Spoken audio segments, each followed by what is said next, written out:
tadi itu saya mau mengatakan bahwa para pendeta juga sudah mulai masuk ke dalam ranah politik sebetulnya. Iya, Pak. Itu bahayanya itu, Iya. Pak.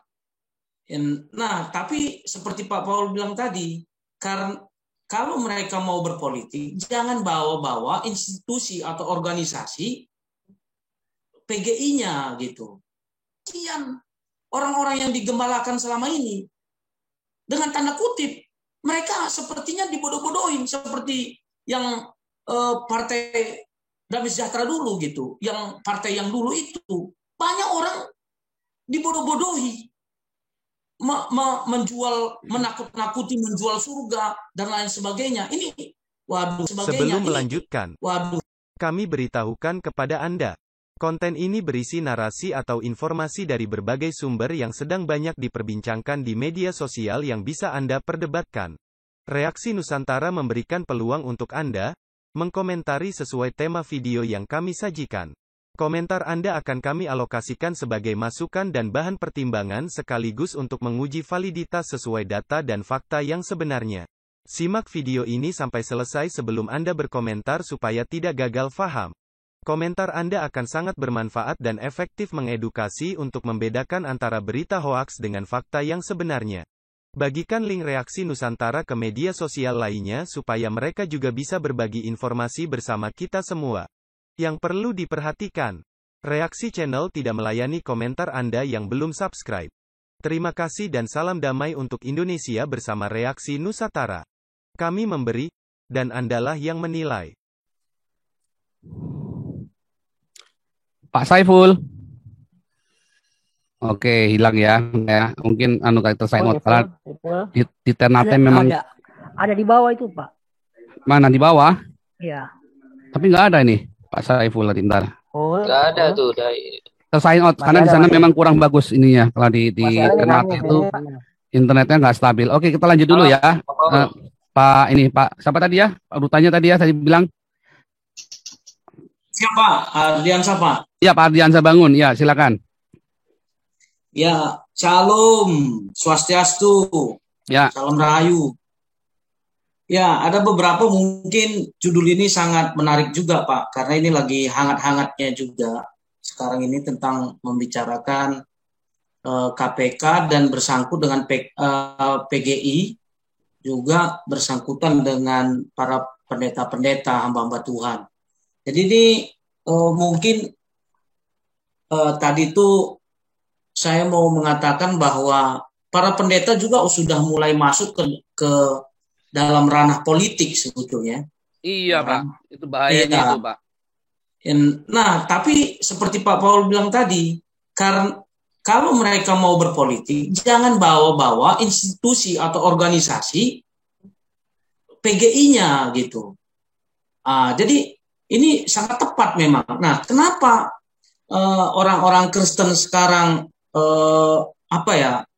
kayaknya sangat tidak suka mendengarkan kata politik?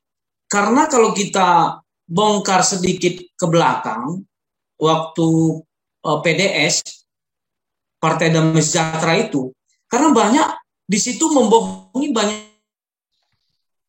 Nah, mulai dari situ orang-orang Kristen itu sangat kayaknya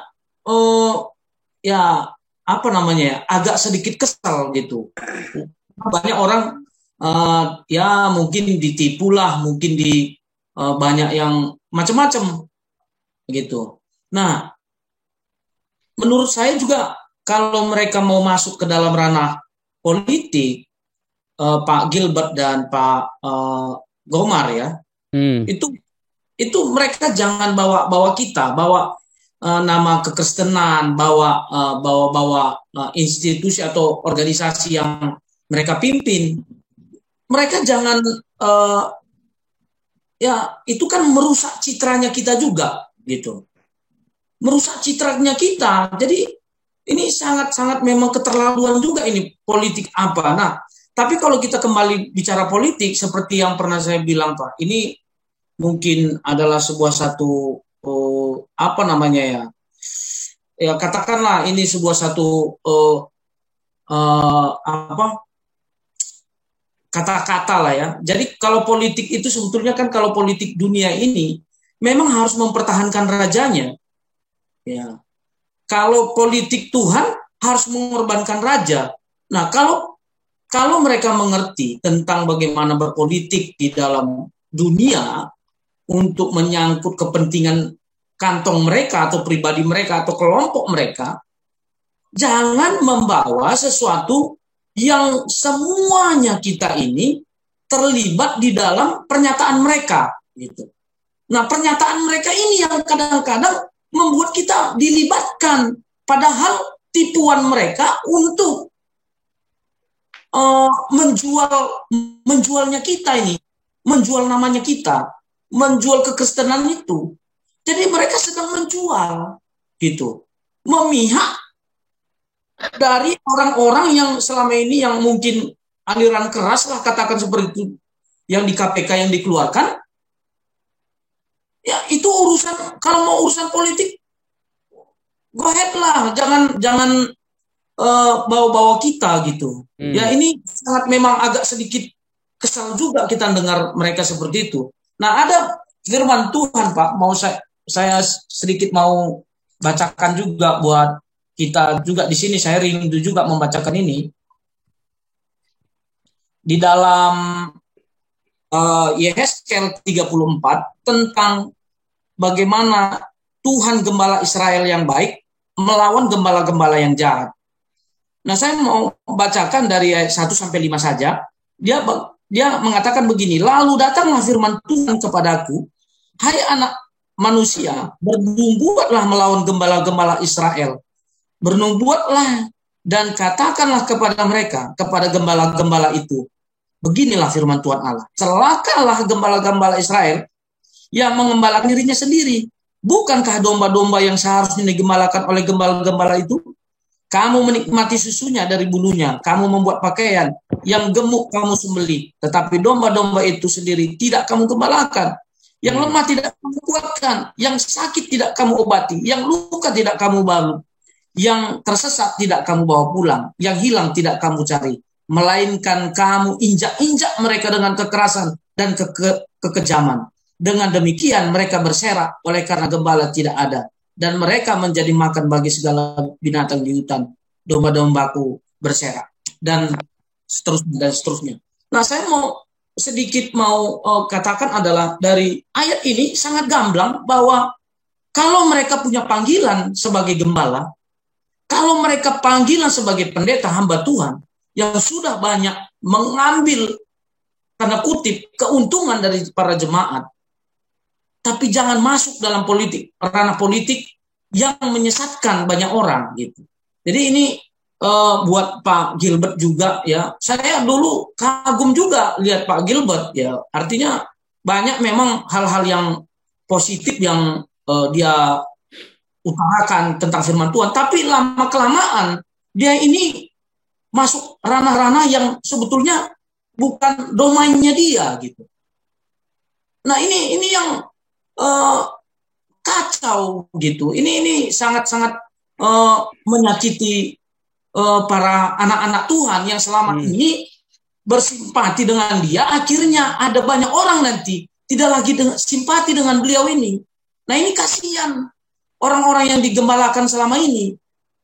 Dengan tanda kutip mereka sepertinya dibodoh-bodohin seperti yang partai Damai Sejahtera dulu gitu, yang partai yang dulu itu banyak orang dibodoh-bodohi, menjual, menakut-nakuti, menjual surga dan lain sebagainya. Ini, waduh, ini udah sangat parah. Ini terima kasih juga buat Pak Paul ini ya, yang sudah memberikan wawasan kepada banyak anak-anak Tuhan yang bisa mengatakan dari dasar hatinya yang rindu untuk menerima kebenaran itu.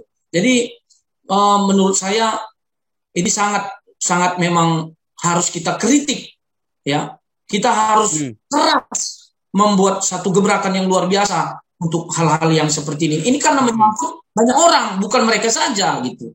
Demikian Paul. Terima kasih. Ya, jadi memang saya berharap sebenarnya Pak Komar itu jangan terlibat dalam politik praktis begitu ya. Dia urus untuk kita sendiri aja dulu ya, dan menyuarakan suara kita, suaranya teman-teman lah. Kalau karena saya kan bukan anggota PGI ya, jadi menyuarakan suara teman-teman lah. Tetapi nampaknya beliau tidak menyuarakan suara teman-teman, tetapi menyuarakan suaranya dia sendiri. Saya kira begitu ya.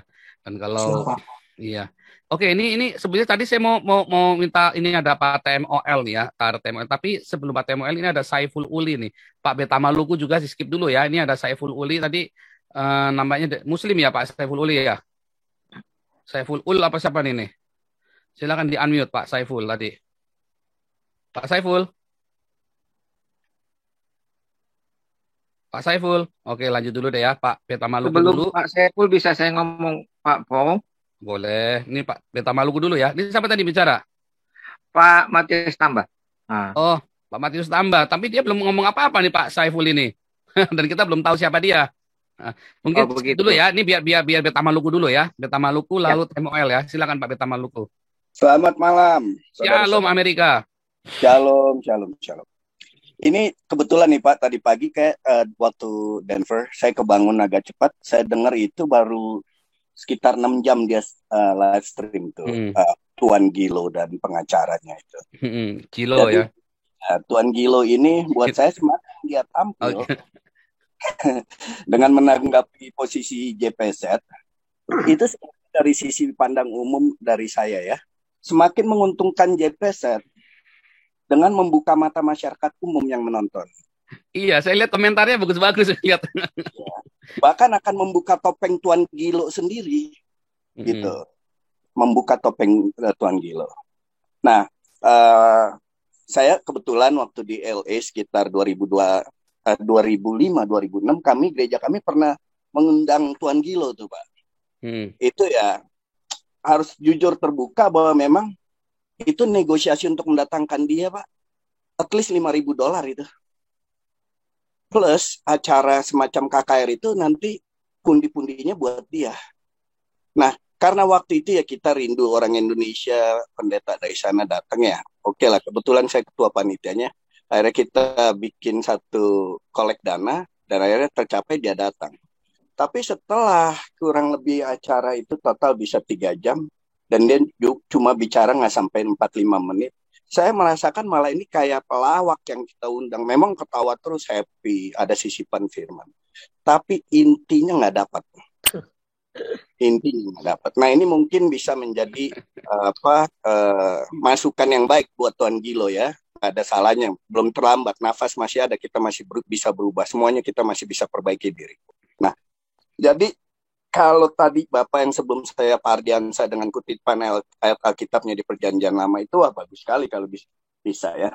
Jadi kita sama-sama mengasah pisau lah ya, pisau kebenaran diri ya, untuk berubah menjadi lebih baik. Nah, pesan untuk lawyer yang tadi bicara, kebetulan saya nonton dari awal sampai akhir, yang sempat memberi advice hukum tentang penistaan agama tuh, buat saya kenapa kutu di seberang lautan dipersoalkan, sementara ada Yahya Waloni, Abdul Somad, penista agama Kristen, yang ibaratnya bak gajah di depan mata tidak dipersoalkan gitu. Udah persoalkan dong biar seimbang, ya kan? Persoalkan bahwa mereka kerana hukum. Nah ini ada yang menarik lagi nih catatan saya mengenai Tuan Gilo. Saya bukan penjilat, saya bukan orang cari muka. Ya. Kita nggak perlu menghakimi Tuan Gilo dengan ucapannya dia. Sekarang saya hanya menghimbau jemaatnya Tuan Gilo dan atau orang-orang di lingkungan Tuan Gilo menilai sendiri apakah Tuan Gilo ini penjilat atau yang seperti diakui dia bukan orang yang cari muka. Silakan dilihat aja sendiri. Kalau memang ternyata kontradiksi dengan apa yang dia katakan ya, biarlah Tuan Gilo yang merasakan hasilnya. Gitu. Terus satu lagi, dia bilang tahun 1991 sudah masuk RCTI ya, masuk TV. Kebetulan tahun itu saya suka juga tuh melihat dia. Nah tapi keberadaan dia timbul saat itu menurut saya. Itu karena kekosongan panggung Kristen yang tidak diberi tempat. Sehingga waktu dia timbul menjadi perhatian umum, khususnya orang Kristen. Wah seneng ya, kita punya pendeta, punya acara Kristen di TV. Ya kebetulan ya berkatnya dia yang dapat. Ya, mungkin juga karena itu juga Tuhan bisa pakai dia untuk menjamah jiwa-jiwa yang ya dari seberang untuk menerima Kristus ya puji Tuhan. Itu bukan karena dia, karena Tuhan Yesus kita. Nah, Sampai situ aja deh Pak. Terima kasih Pak. Ya, ini teman-teman. Terima kasih Anda telah meluangkan waktu untuk memberi masukan kepada kami, dan semoga komentar Anda bisa bermanfaat untuk edukasi generasi penerus bangsa ini, terutama bagi diri kita sendiri dan untuk mereka yang mau berpikir dengan akal sehat. Karena dengan akal sehatlah kita bisa bedakan mana yang terbaik untuk orang lain, saudara, keluarga dan terutama untuk diri kita sendiri. Semoga hari-hari Anda selalu dirahmati Tuhan Yang Maha Esa. Dan sampai ketemu lagi di konten Reaksi Nusantara channel berikutnya. Salam sejahtera bersama keluarga.